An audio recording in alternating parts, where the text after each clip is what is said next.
আসসালামু আলাইকুম।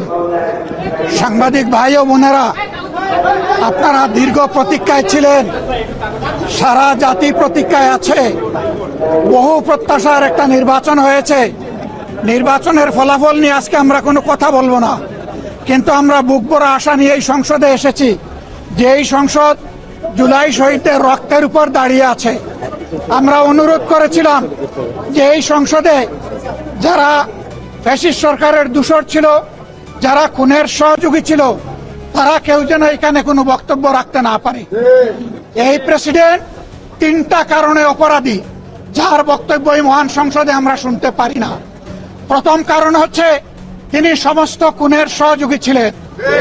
তার আমলে যে খুনগুলো হয়েছে, একটা খুনের বিরুদ্ধেও তিনি শাসক গোষ্ঠীর প্রতিবাদ করেন নাই। সেই খুনে তিনি কোনো ব্যবস্থা গ্রহণ করেন নাই। প্রেসিডেন্ট রাষ্ট্রের অভিভাবক হিসাবে তিনি জঘন্য অপরাধ করেছেন রাষ্ট্রের নাগরিকদের প্রতি।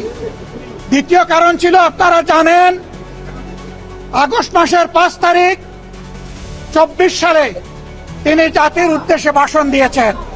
সেই ভাষণে তিনি বলেছিলেন যে তিনি ফ্যাসিস্ট প্রধানমন্ত্রী পদত্যাগ করেছেন এবং তিনি তা মঞ্জুর করেছেন। পরবর্তী পর্যায়ে আপনারা দেখেছেন, দুইটা মিডিয়ার সাথে সাক্ষাৎকার দিতে গিয়ে তিনি তা অস্বীকার করেছেন, নতুন গল্প সামনে নিয়ে এসেছেন। তিনি জাতির সামনে মিথ্যাবাদী হিসাবে সাব্যস্ত হয়েছে।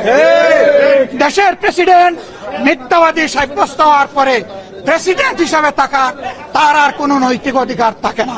3 নম্বর অপরাধ তিনি করেছেন, তিনি নিজের হাতে অর্ডিন্যান্স সাইন করেছেন। এই জুলাই অভ্যুত্থানের পরে ফেব্রুয়ারির 12 তারিখ নির্বাচন হবে।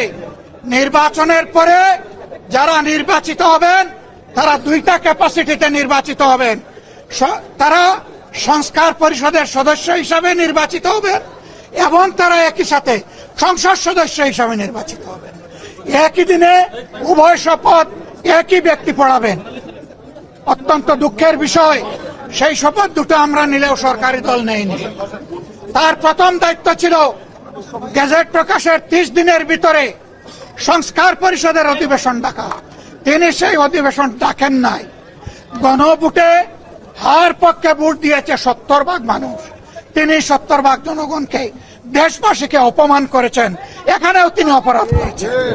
এই 3 অপরাধের কারণে আমরা তার ভাষণ শুনতে চাইনি এবং আমরা সরকারি দলকেও অনুরোধ জানিয়েছিলাম, স্পিকার মহোদয়কে অনুরোধ জানিয়েছিলাম তাকে যেন ভাষণ দিতে দেওয়া না হয়। তারা আমাদের কথা গ্রাহ্য করেন নাই। আমরা সংক্ষুব্ধ হয়ে সংসদ থেকে বের হয়ে এসেছি। আমরা আগামীতে এই সংসদে কোনো